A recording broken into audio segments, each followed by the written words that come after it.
వార్తల ముందుగా ముఖ్యాంశాలు. విజయనగరం పట్టణంలో 6-7 డివిజన్లోని ఎమ్మెల్యే అభ్యర్థి వీరభద్రస్వామి ఆధ్వర్యంలో ఇంటింటి ప్రచార కార్యక్రమం. మళ్లీ వీరభద్రస్వామిని గెలిపిస్తామంటూ ధీమా వ్యక్తం.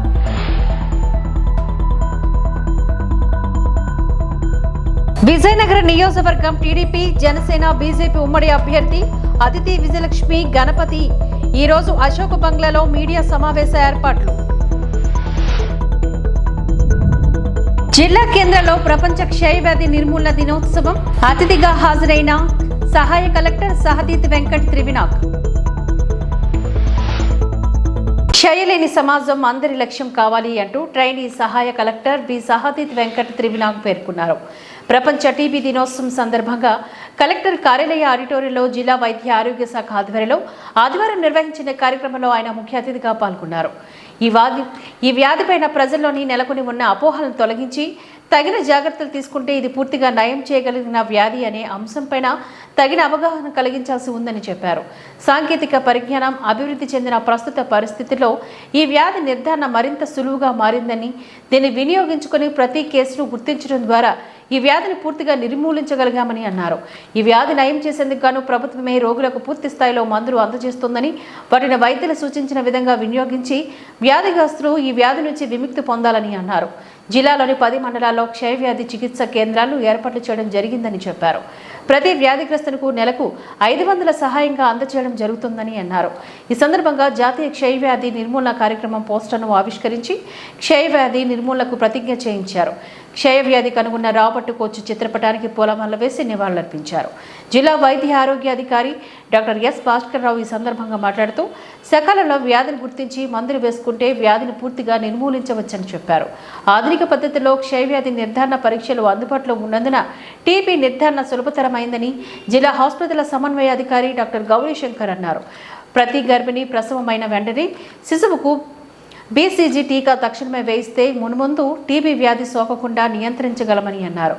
జిల్లా క్షయవ్యాధి నియంత్రణ అధికారిని డాక్టర్ రాణి మాట్లాడుతూ జిల్లాలో అన్ని ఆరోగ్య కేంద్రాలు, ప్రాథమిక ఆరోగ్య కేంద్రాలు, అంగన్వాడీ కేంద్రాల ద్వారా ఈ వ్యాధి నియంత్రణపైన అవగాహన కార్యక్రమాలు నిర్వహిస్తున్నామని చెప్పారు. ఈ వ్యాధి ఎలా వ్యాపిస్తుంది, ఎవరికి త్వరగా వ్యాపిస్తుంది, ఈ వ్యాధి వల్ల శరీరంలో ఏ అవయవాలు ప్రభావితం అవుతాయనే అంశాలను వివరించారు. ఈ కార్యక్రమంలో పలువురు వైద్యులు, వైద్య ఆరోగ్య శాఖ సిబ్బంది, కళాశాల విద్యార్థులు తదితరులు పాల్గొన్నారు.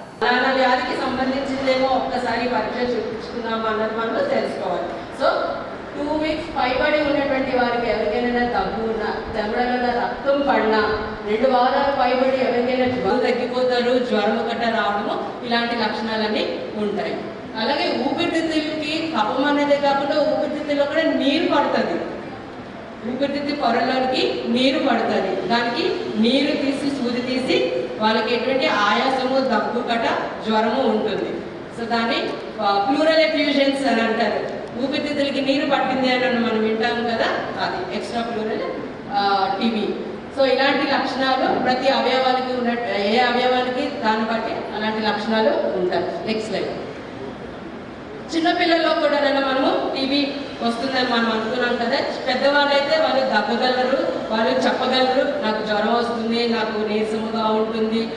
విజయనగరం పట్టణంలో గల 6-7 డివిజన్లో ఈ రోజు ఉదయం 8 గంటలకు వైసీపీ ఎమ్మెల్యే అభ్యర్థి వీరభద్రస్వామి ఆధ్వర్యంలో ఇంటింటి ప్రచారం నిర్వహించడం జరిగింది. ఈ ప్రచారంలో భాగంగా స్థానిక కార్పొరేటర్ మాట్లాడుతూ మా డివిజన్లో మున్సిపల్ త్రాగునీరు సమస్య ఎక్కువగా ఉండేదని, వీరభద్రస్వామి 2019లో గెలిచిన తర్వాత త్రాగునీటి సమస్య, రోడ్లు, కాలువలు మొదలైన సమస్యలు తీర్చడం జరిగిందని, ఈ విషయం ప్రజలందరికీ తెలుసని, ప్రజలే మళ్లీ వీరభద్రస్వామిని గెలిపిస్తారని అన్నారు.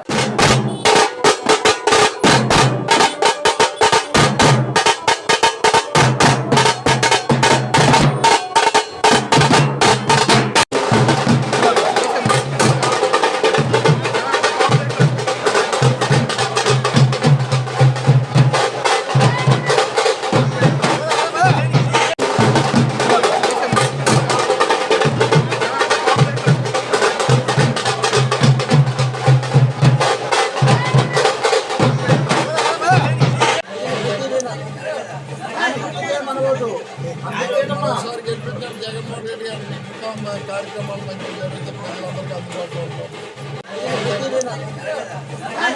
మన ఓటు ఒకసారి గెలిపించారు జగన్మోహన్ రెడ్డి గారు. ఇంకా కార్యక్రమాలు మంచిగా జరుగుతాయి, ప్రజలందరికీ అందుబాటులో ఉంటారు. చెప్పండి మాత గారు చెప్పండి మీరు. ఈరోజు 6వ డివిజన్ 7వ డివిజన్ పర్యటిస్తున్న మన ఎమ్మెల్యే స్వామాన్య గారికి, డిప్యూటీ స్పీకర్ గారికి, మన గౌరవనీయులు అయిన స్వామాన్య గారికి మా హృదయపూర్వక నమస్కారాలు తెలియజేసుకుంటున్నాం. మరి ఈరోజు ఈ 2024 ఎన్నికల ప్రచారం మళ్ళీ మొదలైంది. అన్ని ఇంటింటికి రావడం మొదలైంది. ప్రచారం చేస్తుంటే ప్రతి ఒక్కరు కూడా ఎంతో ఆనందంగా ఆహ్లాదంగా ఆహ్వానిస్తున్నారు. సార్ మళ్ళీ మీరే రావాలి, మళ్ళీ మా విజయనగరం అంతా బాగుంటుందని ప్రజలందరూ కూడా ఎంతో సంతోషంగా చెప్తున్నారు. మరి 2019లో అన్నయ్య గెలిచాక మనకి నీటి సమస్య చాలా ఉండేది. మరి గత ప్రభుత్వం 30 సంవత్సరాలుగా పాలిస్తున్నా కూడా మన విజయనగరం ఎంతో వెనుకబడి ఉండేది. మొత్తం మీద మా 7వ డివిజన్ అయితే చాలా కరువు కష్టాల్లో ఉండేది. నీటి సమస్య అనేది చాలా ఉండేది. ఈరోజు అన్నయ్య గారు రాగానే మాకు నీటి సమస్య లేకుండా చేశారు. అలాగే రోడ్లైనా కాలువలైనా చాలా చక్కగా చేయించారు. మరి గత ప్రభుత్వ నాయకులైతే మేమే చేయించామని ఈరోజు ఇంటింటికి వెళ్ళి మళ్ళీ ప్రచారం చేస్తున్నారు. అది వాళ్ళందరూ ప్రజలు ఎవరు కూడా నమ్మశక్యం కాదని ఈరోజు ప్రజలు మరొకసారి నిరూపిస్తున్నారు. మరి అన్నీ వస్తే ఇంకా బాగుంటుంది. మళ్ళీ మన 7వ డివిజన్ కాకుండా మొత్తం మన విజయనగరంని ఎంత డెవలప్మెంట్ చేసిన మన స్వామన్నయ్య గారికి మా హృదయపూర్వక నమస్కారాలు తెలియజేసుకుంటూ సెలవు తీసుకుంటున్నాం. మా గురువైన కోలగట్ల వీరభద్ర స్వామి గారు ఈరోజు ఈ 7వ డివిజన్లో ఇంటింటికి కూడా ప్రచారం నిర్వహించడం జరిగింది. మరి ఇప్పుడు ఆయన ప్రత్యేకంగా ఆయన కోసం ప్రచారం నిర్వహించవలసినంత చెప్పుకోవాల్సిన అవసరం లేదు. ఎందుకంటే ఆయన సాధారణ కార్యకర్త నుండి కూడా ప్రతి ఇల్లు కూడా ప్రతి ముఖం కూడా ఆయన తెలుసు. ప్రతి ఒక్కరిని ఆప్యాయంగా పలకరించుకుంటూ మరి ఇటు జగన్మోహన్ రెడ్డి చేస్తున్న సంక్షేమ కార్యక్రమాలు అయితే ఏమి, మరి ఆయన చేసిన అభివృద్ధి కార్యక్రమాలు మరి పట్టణ ప్రజలందరికీ కూడా తెలుసు. ఈ అసెంబ్లీ నియోజకవర్గంలో ఏ పేరు చెప్పినా మనకి అవసరం అనగానే సేవా కార్యక్రమాలకి నిర్వచనం అన్న కేవలం కోలగట్ల వీరభద్ర స్వామి గారి పేరే చెప్తారనే విషయం మనందరికీ తెలుసు. మరి ఈరోజు 7వ డివిజన్లో ప్రత్యేకంగా 30 సంవత్సరాలు పరిపాలించిన తెలుగుదేశం పార్టీ అన్ని కూరుకుపోయిన పరిస్థితుల్లో కేవలం 5 ఏళ్లలో ఆయన 85% ఈరోజు 7వ డివిజన్ అభివృద్ధి చేయడం జరిగింది. మరి అంతా కూడా ప్రజలకు తెలుసు. తాగునీటి అయితే ఏమి, రోడ్లు అయితే ఏమి, కాలువలు అయితే ఏమి, ఇవన్నీ కూడా ప్రత్యక్షంగా ఆయన సొంతంగా ఆయన దృష్టి పెట్టి మరి వార్డుకి మరి అన్ని కూడా చేయడం జరిగింది. ప్రజలు కూడా అంతే సంతోషంగా మరి ఆయన వచ్చినట్టునే పలకరిస్తూ మరి వైఎస్ఆర్ కాంగ్రెస్ పార్టీకి ఎట్టి పరిస్థితుల్లో మేము ఓటేస్తామని ఆయన భరోసా ఇవ్వడం కూడా జరిగింది. మరి రానున్న రోజుల్లో ఈ 5 ఏళ్ళలోనే ఆయన ఎంత అభివృద్ధి చేశారంటే మరి ఇంకొక 5 సంవత్సరాలు ఆయనకు అవకాశం ఇస్తే ఇంకా మన విజయనగరానికి ఏ అవసరం లేని విధంగా ఆయన తీర్చిదిద్దారనే అవసరాన్ని మనం తెలియజేస్తూ మరి ప్రజలందరూ కూడా ఎంతో ఉత్సాహంగా ఉల్లాసంగా కూడా స్వామాన్ని రాగానే అందరూ కూడా ఎంతో ఆయన్ని ఆశీర్వదించి మరి చేస్తున్నారని తెలియజేసుకుంటాం.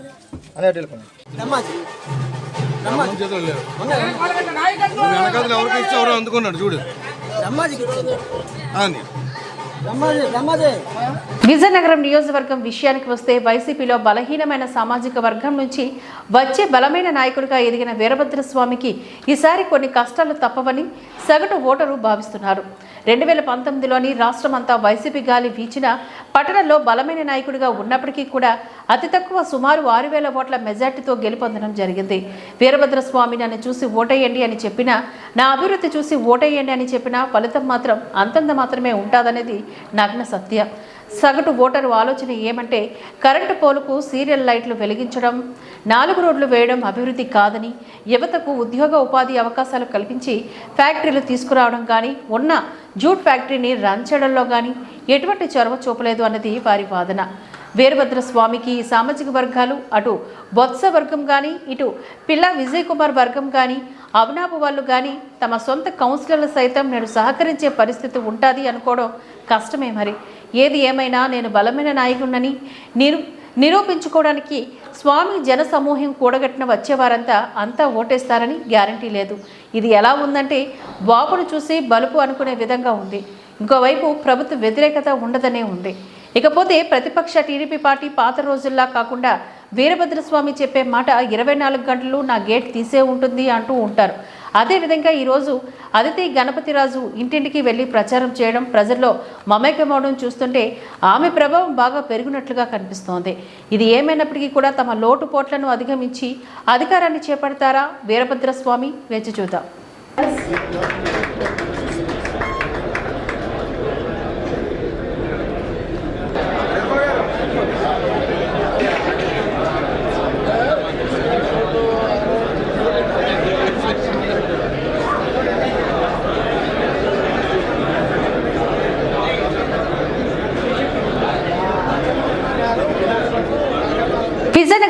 నియోజకవర్గం టీడీపీ జనసేన బీజేపీ ఉమ్మడి అభ్యర్థి అతిథి విజయలక్ష్మి గణపతి ఈరోజు అశోక బంగ్లాలోని మీడియా సమావేశాన్ని ఏర్పాట్లు చేశారు. మీడియా సమావేశంలో విజయలక్ష్మి మాట్లాడుతూ అప్పటి ముఖ్యమంత్రి నారా చంద్రబాబు నాయుడు ఆంధ్రప్రదేశ్ రాష్ట్రాన్ని ఐటీ హబ్గా తయారు చేయాలని ప్రయత్నిస్తే ఇప్పుడున్న ముఖ్యమంత్రి డ్రగ్స్ ఆంధ్రప్రదేశ్గా మార్చారని, ఆంధ్రప్రదేశ్లోని ఎక్కడ పడితే అక్కడ గంజాయి దొరుకుతుందని, ఈ రాష్ట్రం నుంచే బయట రాష్ట్రాలు కూడా డ్రగ్స్ సరఫరా అవుతుందని అన్నారు. 21న ఎస్కోట్లో 350 కేజీలు డ్రగ్స్, విశాఖపట్నంలో 25,000 కేజీల డ్రగ్స్, విజయనగరంలో కూడా కేజీలు బయటపడిందని, రాష్ట్రంలోని డ్రగ్ దొరుకుతుందని యువతంతా భవిష్యత్తు అంధకారం అవుతుందని, ప్రతి తల్లిదండ్రి ఆలోచించి ఇప్పుడు జరుగుతున్న ఎలక్షన్లో ప్రతి ఒక్కరూ తగు నిర్ణయం తీసుకుని చంద్రబాబు నాయుడిని ముఖ్యమంత్రి చేయిస్తే అభివృద్ధి బాటలో నడుస్తుందని అన్నారు. నమస్కారం. యువత భవిష్యత్తుని నాశనం చేసే డ్రగ్ మాఫియా గురించి మనం ఈరోజు మాట్లాడమన్నారు. అయితే మనం చూస్తుంటే 22వ తేదీన విశాఖపట్నంలో 25,000 కేజీలు డ్రగ్స్ అనేది పట్టుబడింది. ఇది సిబిఐ వాళ్ళు పట్టుకున్నారనమాట. అయితే ఈ కంటైనర్ 16th వచ్చినప్పటికీ కూడా వాళ్ళు ఓపెన్ చేయనివ్వకుండా వర్షం అని ఇదని అదని ఏదో ఎక్స్క్యూజెస్ చెప్పి ఆపారు. అయితే 22వ తేదీన సిబిఐ ఓపెన్ చేసే వరకు 25 కేజీలు డ్రగ్స్ దీంట్లో దొరికింది.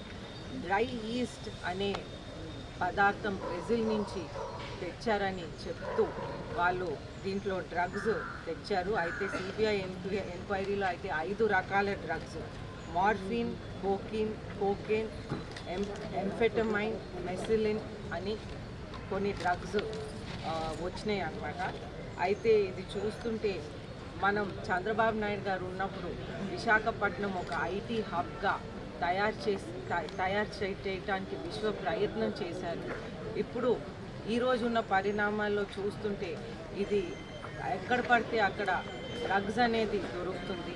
అదే కాకుండా మనం చూస్తుంటే ఎస్కోటలో ఇక్కడ పత్రికల ద్వారా తెలుస్తుంది, ఎస్కోటలో 21న అక్కడ ఒక 350 కేజీలు డ్రగ్స్ దొరికినాయి.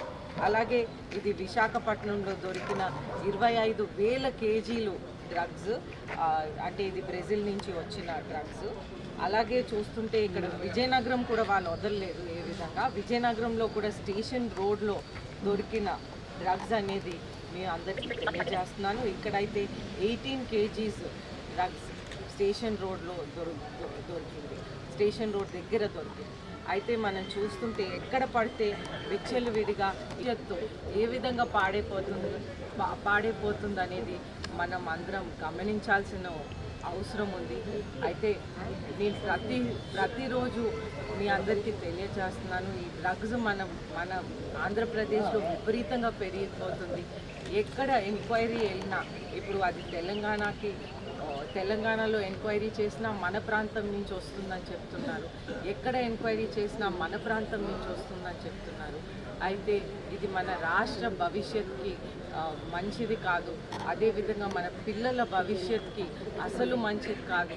కాలేజ్ పిల్లలే కాకుండా ఇప్పుడు స్కూల్ పిల్లలకు కూడా ఈ పదార్థం చేరిపోయిందనేది మనందరికీ తెలిసిన విషయం. అయితే తల్లులు తండ్రులు దీని గురించి మేలుకోవాలనేది, వాళ్ళ పిల్లల్ని వాళ్ళు జాగ్రత్తగా ఉంచుకోవాలనేది, మన సమాజం అందరూ మేల్కోవాలనేది మీ అందరికీ కోరుతా ఉన్నాను. అయితే సమాజం అందరూ మేల్కొని ఈ విధంగా డ్రగ్స్ పదార్థం ఎప్పుడైనా మన రాష్ట్రంలో ఎప్పుడు లేని విధంగా ఈ రోజుల్లో మనకి దొరుకుతుంది. అయితే మనం చూస్తుంటే ఇది మన భవిష్యత్తుకి ఏమాత్రం మంచిది కాదు. మీరందరూ బాగా ఆలోచించి ఏ విధంగా మీరు ఇది కరెక్ట్ చేయొద్దు, ఏ విధంగా పాడైపోతుంది అనేది మనం అందరం గమనించాల్సిన అవసరం ఉంది. అయితే నేను ప్రతిరోజు మీ అందరికీ తెలియజేస్తున్నాను, ఈ డ్రగ్స్ మన ఆంధ్రప్రదేశ్లో విపరీతంగా పెరిగిపోతుంది. ఎక్కడ ఎంక్వైరీ వెళ్ళినా ఇప్పుడు అది తెలంగాణలో ఎంక్వైరీ చేసినా మన ప్రాంతం నుంచి వస్తుందని చెప్తున్నారు, ఎక్కడ ఎంక్వైరీ చేసినా మన ప్రాంతం నుంచి వస్తుందని చెప్తున్నారు. అయితే ఇది మన రాష్ట్ర భవిష్యత్తుకి మంచిది కాదు. అదేవిధంగా మన పిల్లల భవిష్యత్తుకి అసలు మంచిది కాదు. కాలేజ్ పిల్లలే కాకుండా ఇప్పుడు స్కూల్ పిల్లలకు కూడా ఈ పదార్థం చేరిపోయిందనేది మనందరికీ తెలిసిన విషయం. అయితే తల్లిలు తండ్రులు దీని గురించి మేలుకోవాలనేది, వాళ్ళ పిల్లల్ని వాళ్ళు జాగ్రత్తగా ఉంచుకోవాలనేది, మన సమాజం అందరూ మేల్కోవాలనేది మీ అందరికీ కోరుతా ఉన్నాను.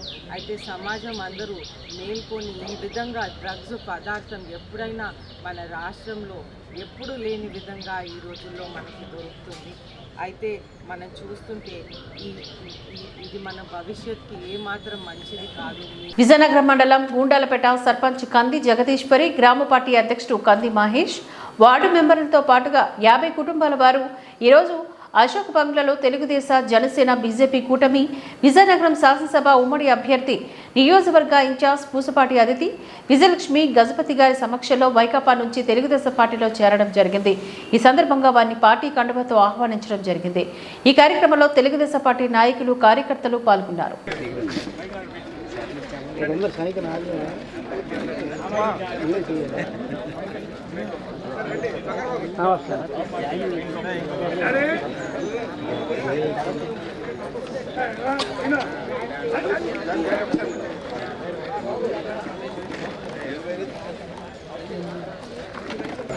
ఈరోజు మన గుండాలపేట గ్రామం నుంచి తెలుగుదేశంలోకి జాయిన్ అవడానికి మన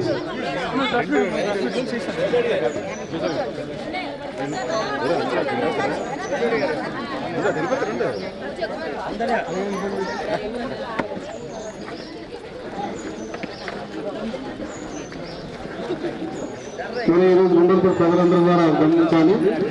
మనకి మేడం గారికి చిన్న ప్రెస్ మీట్ ఉంది. మన విజయనగర శాసన నియోజకవర్గం ఉమ్మడి అభ్యర్థి అదితి గజపతి రాజు గారికి నా హృదయపూర్వక నమస్కారాలు తెలియజేసుకుంటున్నాను. అలాగే వేదిక అలంకరించిన పెద్దలు, పార్టీ అధ్యక్షులు బద్దలరావు గారికి, అలాగే మిగిలిన పెద్దలందరికీ నా హృదయపూర్వక నమస్కారాలు. అలాగే ఇక్కడికి ఇచ్చేసినటువంటి నా శ్రేయోభిలాషులకు, అలాగే పార్టీ నాయకులకు, వివిధ గ్రామాల నుంచి వచ్చిన సర్పంచులకు, మీడియా సోదరులకు అందరికీ నా ధన్యవాదాలు తెలుపుకుంటున్నాను. అయితే ఒక మనిషి జన్మించిన తర్వాత తన జీవన గమనం సజావుగా సాగాలంటే తనకి కనీసం 2 కళ్ళు, 2 చేతులు, 2 కాళ్ళు సక్రమంగా ఉండాలన్నది మన అందరికీ తెలిసిన విషయమే. అలాగే ఒక ప్రాంతం అభివృద్ధి చెందాలంటే, ఒక వృద్ధిలోకి రావాలి అంటే, ఒక ప్రాంతం అంటే నియోజకవర్గం కావచ్చు, ఒక జిల్లా కావచ్చు, ఒక రాష్ట్రం కావచ్చు, దానికి మాత్రం అభివృద్ధి, సంక్షేమం అనేది 2 కళ్ళులా ఉండాలి. ఆ రెండు ఉన్నప్పుడే ఆ ప్రాంతం అభివృద్ధి చెందుతుంది. కానీ ప్రస్తుతం ఉన్న ప్రభుత్వంలో అభివృద్ధి అనేది పూర్తిగా కుంటిపడిపోయిందనే విషయం అందరికీ తెలిసింది. అలాగే సంక్షేమ విషయానికి వస్తే అంతంత మాత్రమే. ఎందుకన్నానంటే దీనికి చిన్న ఉదాహరణ చెప్పాలనుకుంటున్నాను. మన భారత శిక్షాస్మృతి ప్రకారం చూస్తే 100 మంది దోషులకు శిక్ష పడకపోయినా పర్వాలేదు, కానీ ఒక నిర్దోషికి మాత్రం శిక్ష పడకూడదు అనేదే దాని ఉద్దేశం. అలాగే ఎంతోమంది మన రాష్ట్రంలో అర్హులైనటువంటి అభ్యర్థులు ఎంతోమంది ఉన్నారు. వాళ్ళకి సంక్షేమం అనేది అందని ద్రాక్ష వల్లే ఉంటుందనే విషయం కూడా మనందరికీ తెలిసిన విషయమే. వైసీపీ సర్పంచ్గా ఉన్నాను. ఇందువలన మా గ్రామస్తులందరూ విసిగిపోయి మేము గ్రామాన్ని అభివృద్ధి పరచుకోవాలనే ఉద్దేశంతోనే ఇందులో అడుగుపెట్టడం జరిగింది. అయితే ఏమాత్రము కూడా మా గ్రామానికి అభివృద్ధి చేసుకోలేకపోయాము ఈ ప్రభుత్వంలో. దాంట్లో విసిగిపోయి మా గ్రామస్తులందరమే చాలా బాధపడ్డాము. అలాగే మొన్న అదితి మేడం గారు మా గ్రామానికి వచ్చి సభలో మా గ్రామస్తులకి అందరికీ భరోసానిచ్చి నమ్మకాన్ని కలిగించారు. దానికి మేము చాలా సంతోషించి మాకు ఎక్కడైతే న్యాయం జరుగుతుందని, మా గ్రామస్తులకు న్యాయం చేయగలం, మా గ్రామాన్ని అభివృద్ధి పరుచుకోగలమనే నమ్మకంతో మేము తెలుగుదేశం పార్టీలో జాయిన్ అవ్వాలనుకుంటున్నాము. నాకు ఈ అవకాశం ఇచ్చిన ఈ కార్యక్రమానికి ముఖ్య అతిథిగా ఇచ్చేసినటువంటి పూసపాటి అదితి విజయలక్ష్మి గారు, మన అభ్యర్థి ఉమ్మడి అభ్యర్థి విజయలక్ష్మి గారు, అలాగే మండల పార్టీ అధ్యక్షులు నరసింహరావు, పిల్ల విజయకుమార్ గారు, పూలనాయుడు గారు, అలాగే వివిధ హోదాల్లో ఉన్నటువంటి నాయకులు అందరికీ కూడా ఇచ్చటికి గుండాలపేట నుంచి వచ్చేసినటువంటి కార్యకర్తలందరికీ కూడా నమస్కారాలు తెలుపుకుంటూ, మరి ఈరోజు మన గ్రామం నుంచి అంటే మన సర్పంచ్ గారు ఇంతవరకు కూడా ఏంటంటే వైసీపీలో ఉండేవారు. అక్కడ సరైనటువంటి గ్రామానికి అభివృద్ధి చేయలేననే ఉద్దేశంతో మరి మొన్న మేడం గారు వచ్చి మన ఊర్లో మీటింగ్ పెట్టిన తర్వాత ఆమె మరి మీటింగ్ దగ్గరకు వచ్చారో లేదో నేనైతే చూడలేదు. మరి ఆమె చాలా చక్కగా చెప్పారు. అభివృద్ధి అనేది ఎక్కడైతే జరుగుతుందో అక్కడెక్కడ నుంచే మనం ఆ పార్టీలో ఉండి అభివృద్ధి చేసుకోవాలనే ఉద్దేశంతో మరి జగదీశ్వర గారు మన తెలుగుదేశం పార్టీలోకి రావడం చాలా సంతోషం. అలాగే వారితో పాటు ఇంచుమించు సుమారు ఒక 40 మంది కూడా వైసీపీ నుంచి ఈరోజు వచ్చి మరి మన మేడం గారితో కండువా వేసుకోవడం కూడా జరిగింది. మరి మీరందరూ కూడా తెలుగుదేశం పార్టీకి మీరందరూ సహకరించి మన ఉమ్మడి అభ్యర్థి అయినటువంటి అతిథి గజపతిరాజు గారిని గెలిపించాలని, రేపు ఎలక్షన్లో గెలిపించాలని కోరుకుంటూ ఈ అవకాశం ఇచ్చిన పెద్దలందరికీ ధన్యవాదాలు తెలుపుకుంటూ ఈ వార్తలు ఇంతటితో సమాప్తం. నమస్కారం.